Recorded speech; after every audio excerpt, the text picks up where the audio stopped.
Hi everyone. तो हमारे पास एक क्वेश्चन है और ये क्वेश्चन हर बार क्लास 11th और क्लास 12th में पूछा जाता है। इसके अलावा जो आपके जेईई मेंस होते हैं, जो सीवीटी होता है, उन सब में भी हर बार क्वेश्चन पूछ लिया जाता है। और इस क्वेश्चन में बहुत ही सिंपल सा एक पॉइंट दे रखा था और उसकी हमें मिरर इमेज बतानी होती है। तो एक बार क्वेश्चन को पढ़ लेते हैं कि क्या रहा है क्वेश्चन। तो कह रहा है कि हमारे पास एक लाइन है x + 3y = 7, जिसको हमें एक प्लेन मिरर की तरह कंसीडर करना है। ठीक है, हमारे पास एक लाइन है x + 3y जिसको हमें प्लेन मिरर की तरह कंसीडर करना है और इस प्लेन मिरर में इस पॉइंट का जो इमेज बनेगा उस इमेज को फाइंड करना है हमें। क्वेश्चन बहुत सिंपल है, मतलब ये पॉइंट है। लेट्स से अगर मैं एग्जांपल में ऐसे ही समझाना चाहूँ तो हम एक वो बना लेते हैं कि इसको करेंगे कैसे। तो मैंने ये बना लिया ग्राफ, और जो x + 3y वाली लाइन है, लेट्स से ये x + 3y की लाइन कुछ इस तरीके से होगी। ठीक है, अब ये जो पॉइंट है 3,8, ये कहीं ना कहीं इधर पॉइंट होगा, इधर होगा 3,8। ठीक है, अब इस 3,8 का जो ये लाइन है, ये जो लाइन है हमारे पास ये वाली, इसको हमें मिरर की तरह कंसीडर करना है। तो जो इस 3.8 का जो इमेज बनेगा वो एग्जैक्टली इधर के साइड में बनेगा और जितना डिस्टेंस ये होगा उतना ही डिस्टेंस ये भी होगा। तो एक हमारे पास ये पॉइंट आता है जहाँ पर ये दोनों लाइनें जो ये इमेज बन रही है जिसको हम x1, y1 बोल रहे हैं, और ये जो पॉइंट है जिसको हम h, k बोल रहे हैं। ये जो एक लाइन है जो इमेज वाली लाइन है, जो इमेज बना रहा है और ऑब्जेक्ट है, ये हमारे पास एक लाइन है जो 3,8 से x, y1 तक जो एक लाइन जा रही है, और एक हमारे पास ये जो लाइन है x + 3y = 7, ये वाली एक हमारे पास लाइन है। हमारे पास दोनों लाइनें हैं और अब हमें इसमें दो चीज़ें निकालनी पड़ेगी। पहले तो हमें ये भी निकाल सकते हैं h, k वाला भी पॉइंट और x1, y1 भी पॉइंट। x1, y1 क्या है? असल में ये इमेज है। ठीक है, ये क्या है? इमेज है। और ये h, k वाला क्या पॉइंट होता है? अगर मैं इस पॉइंट की बात करता हूँ, ये जो पॉइंट है, ये पॉइंट होता है, इसको बोलते हैं foot of perpendicular. Foot of perpendicular. अब ये फुट ऑफ परपेंडिकुलर का मतलब होता है जो ये ऑब्जेक्ट है हमारे पास, जैसे ऑब्जेक्ट जो है उसके कोऑर्डिनेट्स क्या है? 3,8। अब 3,8 का जो परपेंडिकुलर, अगर हम 3,8 से उस लाइन पर एक परपेंडिकुलर ड्रॉ करते हैं, जो ये लाइन है x + 3y, इस पे परपेंडिकुलर ड्रॉ करते हैं, अगर ये परपेंडिकुलर है तो ये जो पॉइंट होगा ये फुट ऑफ परपेंडिकुलर कहलाएगा। ये फुट ऑफ परपेंडिकुलर कहलाएगा। ठीक है, अब इस पॉइंट को ढूंढते हैं। तो इस पॉइंट को ढूंढने के लिए क्या कर सकते हैं हम, तो उसको समझते हैं। देखो, क्योंकि अगर मैं सबको अगर एक बार रफ करके फिर थोड़ा सिंपल सा बनाते हैं कि किस तरीके से करना है इसको। ठीक है, तो एक बार मैंने इन सबको रफ कर दिया, फिर उसको समझते हैं कि किस तरीके से करना है।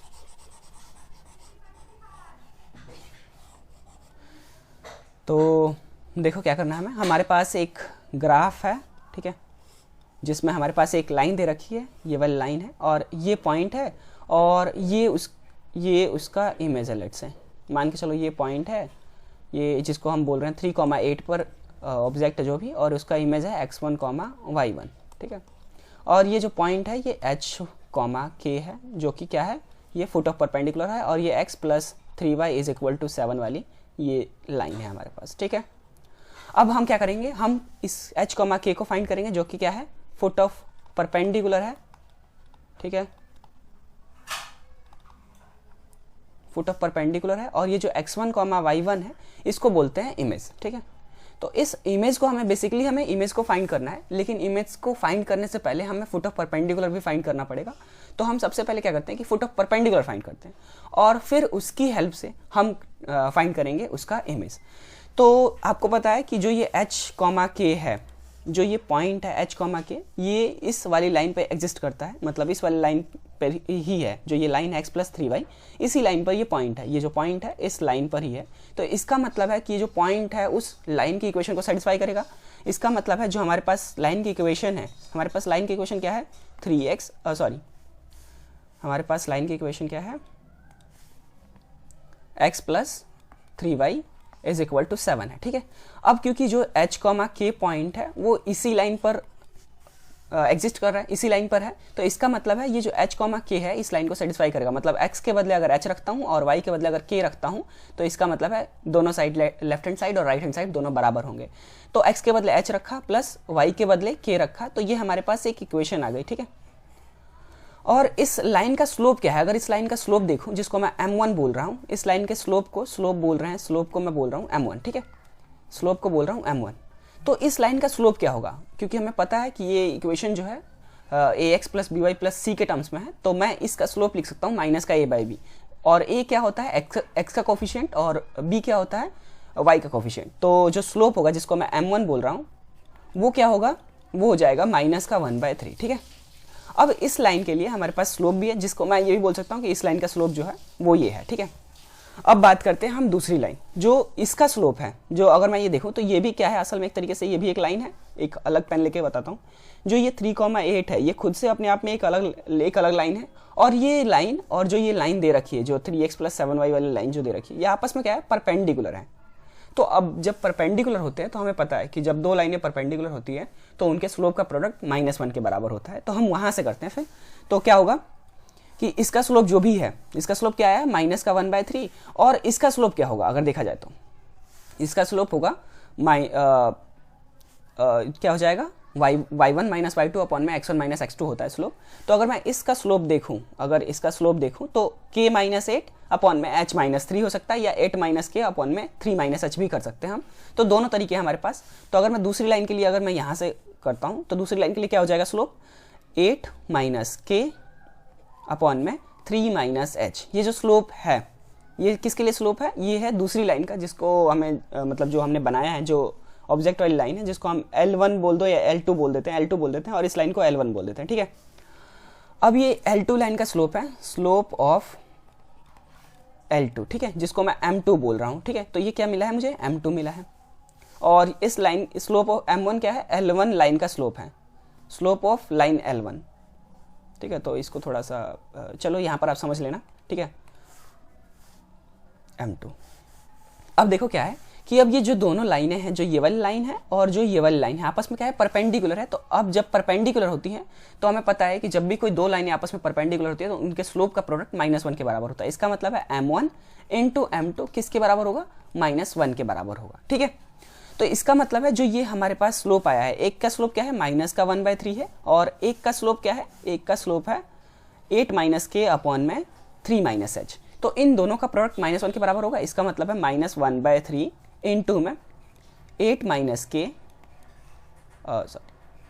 अपॉन में 3 - h किसके बराबर होगा, -1 के बराबर। तो ये माइनस माइनस कैंसिल आउट हो जाएंगे और ये क्या हो जाएगा 8 - k is equal to 3 into में 3 - h। ठीक है, अब यहाँ से हमारे पास एक इक्वेशन आ जाएगी जिसको अगर मैं चेंज करता हूँ तो मैं चेंज करूँगा तो क्या हो जाएगा 8 - k is equal to 9 - 3h। और जब इसको सिंप्लीफाई करेंगे तो ये 3h उधर आ जाएगा, और तो क्या हो जाएगा 3h - k -9 इस साइड आएगा तो 8 - 9 1 इज इक्वल टू 0। ठीक है, तो हमारे पास ये आ गया। थोड़ा सा ऊपर कर देते हैं इसको, तो एक बार ऊपर कर लेते हैं थोड़ा सा। ठीक है, अब हमारे पास दो इक्वेशन है। ठीक है, अब दोनों इक्वेशन को एक बार देख लेते हैं। जो एक हमारे पास ये इक्वेशन है, ठीक है, और एक हमारे पास ये इक्वेशन है। दो इक्वेशन है। ठीक है, अब इन दोनों इक्वेशनों से दोनों इक्वेशन को हम अगर सॉल्व करते हैं तो हमारे पास h और k की वैल्यू आ जाएगी। ठीक है, तो हमारे पास दो इक्वेशन है जिनको मैं एक बार लिख देता हूँ नीचे, h + 3k = 7। ठीक है,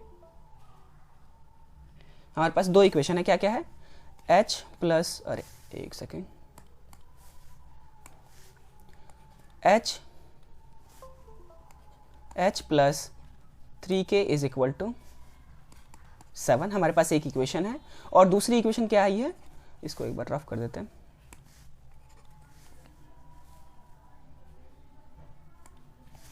और दूसरी इक्वेशन ये है जो कि क्या है 3h - k = 1। हमारे पास दो इक्वेशन है। ये इक्वेशन पहली वाली है जो हमने पहले लाइन को सॉल्व करके निकाला था। तो एक बार देख लेते हैं उसको कि कैसे कहाँ से।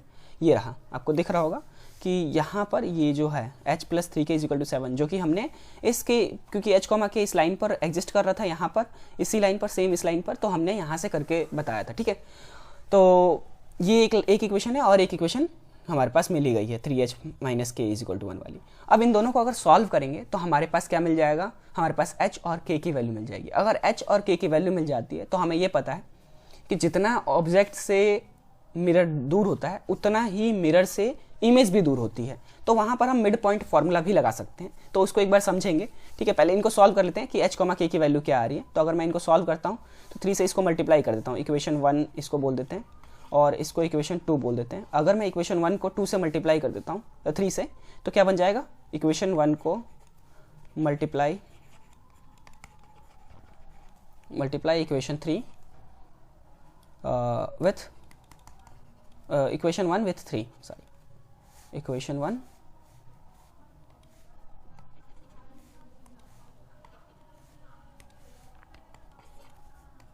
3h plus 9k is equal to 21। और जो इक्वेशन 2 था इसको इक्वेशन 3 बोल देते हैं, ठीक है। और इक्वेशन जो 2 था उसको ऐसे ही रहने देते हैं, 3h माइनस के इज इक्वल टू 1। अब हम क्या करेंगे, इक्वेशन 3 में से इक्वेशन 2 को माइनस करेंगे तो क्या हो जाएगा, ये माइनस, ये प्लस, ये माइनस, तो हमारे पास आएगा 10k इज इक्वल टू 20 और k की वैल्यू यहाँ से मिलेगी हमारे पास 2, ठीक है।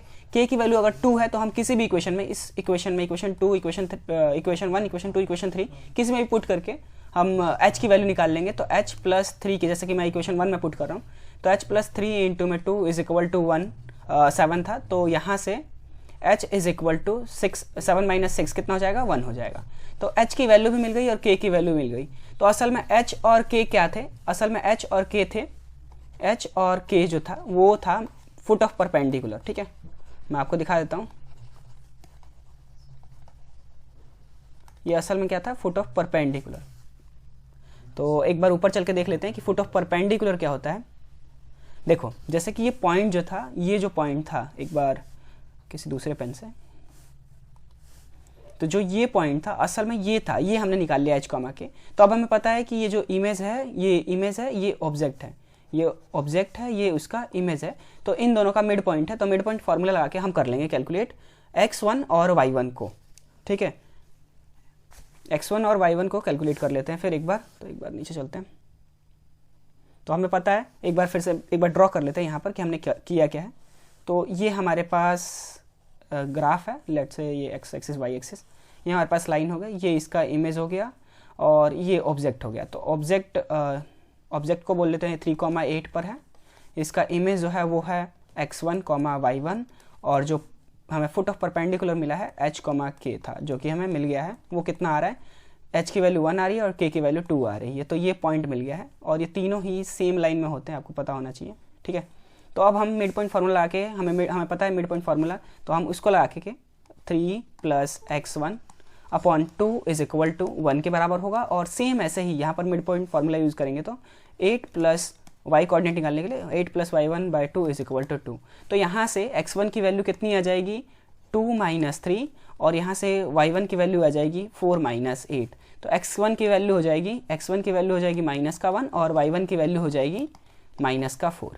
तो हमारे पास ये जो कोऑर्डिनेट आया है x1 और y1, जो कि कितना आ रहा है, -1 और -4, यही है इमेज ऑफ दैट पॉइंट। तो इस तरीके से इन क्वेश्चंस को सॉल्व करना है, ठीक है। तो ये इस तरीके से हमें सॉल्व करके बता देना है और बहुत ही सिंपल है। फुट ऑफ परपेंडिकुलर निकालेंगे पहले, फिर इसके बाद हम उसका इमेज भी निकालेंगे। तो आज की वीडियो में इतना ही, मिलते हैं किसी नेक्स्ट वीडियो में।